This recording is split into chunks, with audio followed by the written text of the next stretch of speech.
देश है, लोकतांत्रिक देश है, कोई धर्म संसद करके कहे कि काटो, मारो, एक धर्म विशेष के लोगों को, मुसलमानों के खिलाफ बोले, कोई यति हो, कोई सती हो, कोई साध्वी हो, किसी भी तरह का बयान दे और उस पर कोई कार्रवाई ना हो।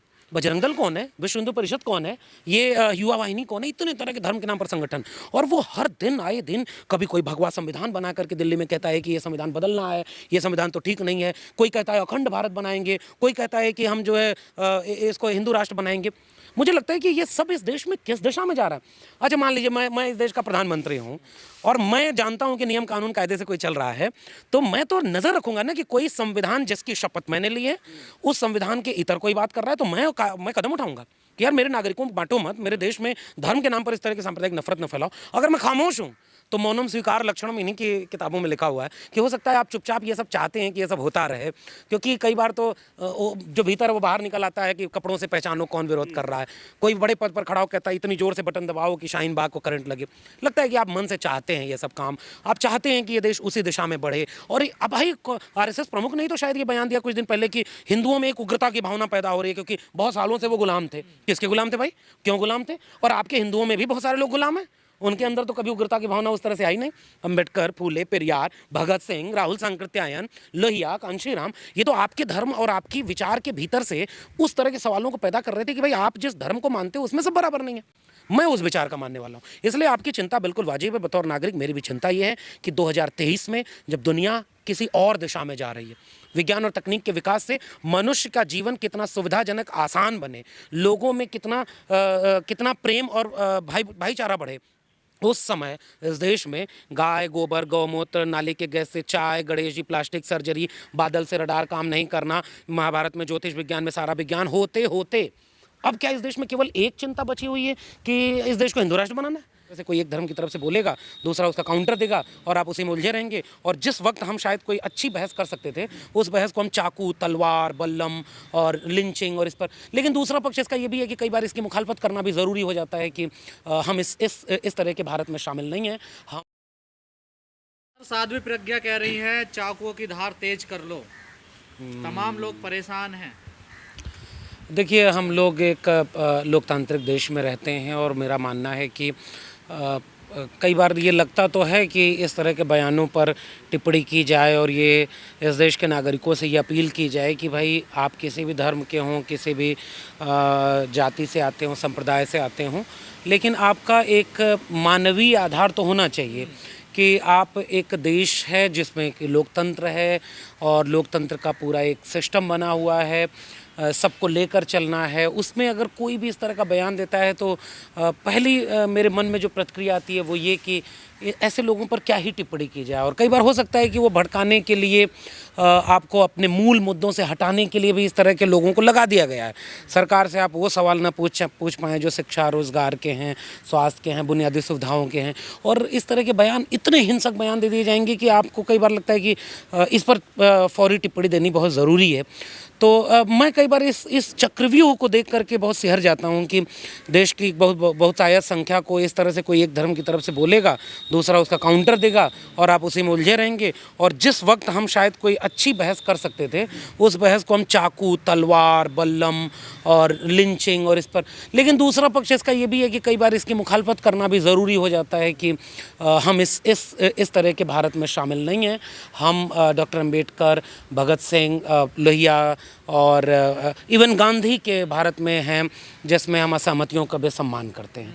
तो मैं समझता हूं कि भारत सरकार को, इस देश के तमाम न्याय पसंद लोगों को या संस्थाओं को खासकर इस बात का संज्ञान लेना चाहिए। और मैं उम्मीद करता हूं कि अभी भी इस देश में एक स्वायत्त न्यायपालिका होगी जिसका एक अधिकार होता है स्वतः संज्ञान लेना, और वो संज्ञान लेगी कि कम से कम भारत की जमहूरियत को इस तरह से कमज़ोर ना किया जाए। इसी बयान के बाद मोहन भागवत का भी एक बयान आता है कि मुस्लिम कहीं नहीं जाएं देश छोड़ के, लेकिन वो अपने आप को सर्वे सर्वा ना समझे, मतलब अपने आप को पहले ना समझे।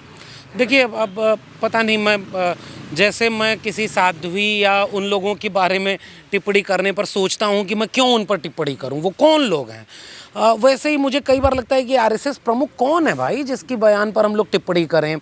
आरएसएस प्रमुख ठीक है, एक संगठन है, उनका संगठन है, उनके मन में एक आइडिया ऑफ इंडिया है जो भारत को एक खास किस्म के रंग में, एक रंग, एक विचार, एक भारत बनाने का ख्वाब देखता है और वो तो दावा करता है कि वो गैर राजनीतिक संगठन है, उसका प्रमुख कुछ भी बोल सकता है, उनको आज़ादी है उस बात को बोलने में।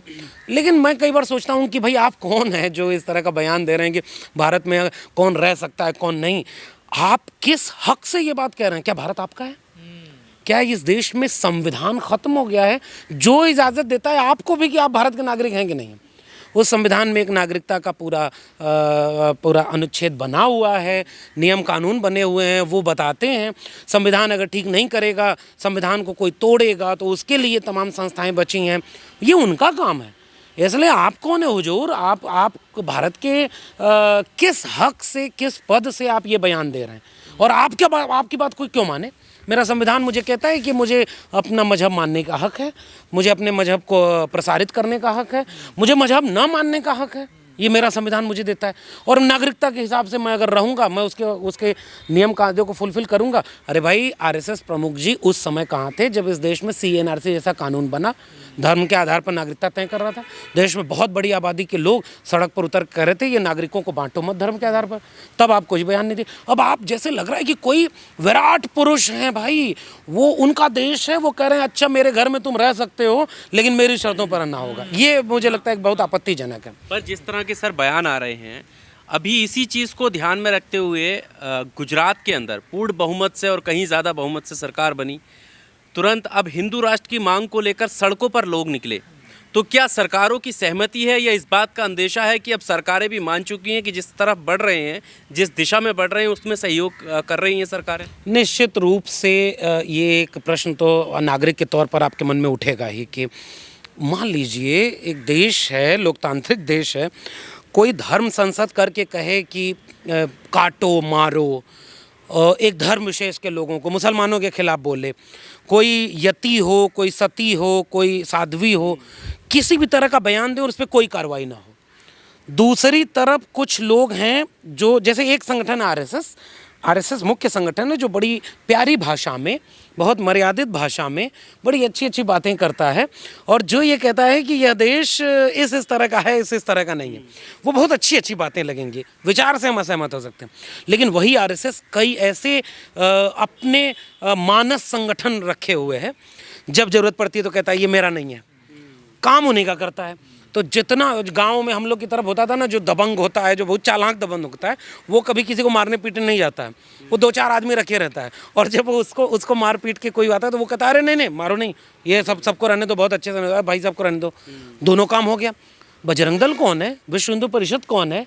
ये युवा वाहिनी कौन है? इतने तरह के धर्म के नाम पर संगठन, और वो हर दिन आए दिन कभी कोई भगवा संविधान बना करके दिल्ली में कहता है कि ये संविधान बदलना है, ये संविधान तो ठीक नहीं है, कोई कहता है अखंड भारत बनाएंगे, कोई कहता है कि हम जो है इसको हिंदू राष्ट्र बनाएंगे।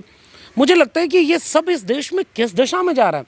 अच्छा मान लीजिए मैं इस देश का प्रधानमंत्री हूँ और मैं जानता हूं कि नियम कानून कायदे से कोई चल रहा है, तो मैं तो नज़र रखूंगा ना कि कोई संविधान जिसकी शपथ मैंने ली है, उस संविधान के इतर कोई बात कर रहा है तो मैं कदम उठाऊंगा कि यार मेरे नागरिकों को बांटो मत, मेरे देश में धर्म के नाम पर इस तरह की सांप्रदायिक नफरत न फैलाओ। अगर मैं खामोश हूँ तो मौनम स्वीकार लक्षणम इन्हीं की किताबों में लिखा हुआ है कि हो सकता है आप चुपचाप ये सब चाहते हैं कि ये सब होता रहे, क्योंकि कई बार तो जो भीतर है वो बाहर निकल आता है कि कपड़ों से पहचानो कौन विरोध कर रहा है। कोई बड़े पद पर खड़ा हो कहता है इतनी ज़ोर से बटन दबाओ कि शाहीन बाग को करंट लगे। लगता है कि आप मन से चाहते हैं ये सब काम, आप चाहते हैं कि ये देश उसी दिशा में बढ़े। और अब भाई आरएसएस प्रमुख ने ही तो शायद ये बयान दिया कुछ दिन पहले कि हिंदुओं में एक उग्रता की भावना पैदा हो रही है, क्योंकि बहुत सालों से वो गुलाम थे। किसके गुलाम थे भाई? क्यों गुलाम थे? और आपके हिंदुओं में भी बहुत सारे लोग गुलाम हैं, उनके अंदर तो कभी उग्रता की भावना उस तरह से आई नहीं। अंबेडकर, फूले, पेरियार, भगत सिंह, राहुल सांकृत्यायन, लोहिया, कांशीराम, ये तो आपके धर्म और आपकी विचार के भीतर से उस तरह के सवालों को पैदा कर रहे थे कि भाई आप जिस धर्म को मानते हो उसमें सब बराबर नहीं है। मैं उस विचार का मानने वाला हूँ, इसलिए आपकी चिंता बिल्कुल वाजिब है। बतौर नागरिक मेरी भी चिंता ये है कि 2023 में जब दुनिया किसी और दिशा में जा रही है, विज्ञान और तकनीक के विकास से मनुष्य का जीवन कितना सुविधाजनक, आसान बने, लोगों में कितना प्रेम और भाईचारा बढ़े, उस समय इस देश में गाय गोबर गौमूत्र नाली के गैस से चाय, गणेश जी प्लास्टिक सर्जरी, बादल से रडार काम नहीं करना, महाभारत में ज्योतिष विज्ञान में सारा विज्ञान होते होते अब क्या इस देश में केवल एक चिंता बची हुई है कि इस देश को हिंदू राष्ट्र बनाना है। भाई हिंदू राष्ट्र का मतलब क्या है? मैं तो बार बार ये पूछता हूँ। मैं एक विद्यार्थी हूँ, हिंदी साहित्य का विद्यार्थी हूँ। मेरे पाठ्यक्रमों में कबीर लगे हुए हैं। कबीर कहते हैं कि अरे इन दोन रान पाई, हिंदुन की हिंदुआई देखी, तुर्कन की तुर्काई। और पाथर पूजे हर मिले तो मैं पूजूं, पहाड़ ताते ये चाकी भली पीस खाए संसार। और काकर पाथर जोर के मस्जिद लई चिनाए, ताचड़ मुल्ला बाग देखा भरा हुआ खुदाए। कबीर कहाँ गए? वो इस भारत के नहीं थे, वो हिंदू नहीं थे। रैदास कहाँ गए? जस केलन के पात पात में पात, पाथर पूजे हर मिले। और कह रहे हैं ऐसी दुनिया बावली पाथर पूजे जाए। मैं तो उस परंपरा को खोजता हूँ। बुद्ध कहाँ गए जो कहते थे मनुष्य मनुष्य बराबर है? फूले कहाँ गए? अब कहाँ आप ले जा रहे हो 2023 में भारत को ये धर्म का बनाना है? Subscribe now and press the bell icon. Never miss an update.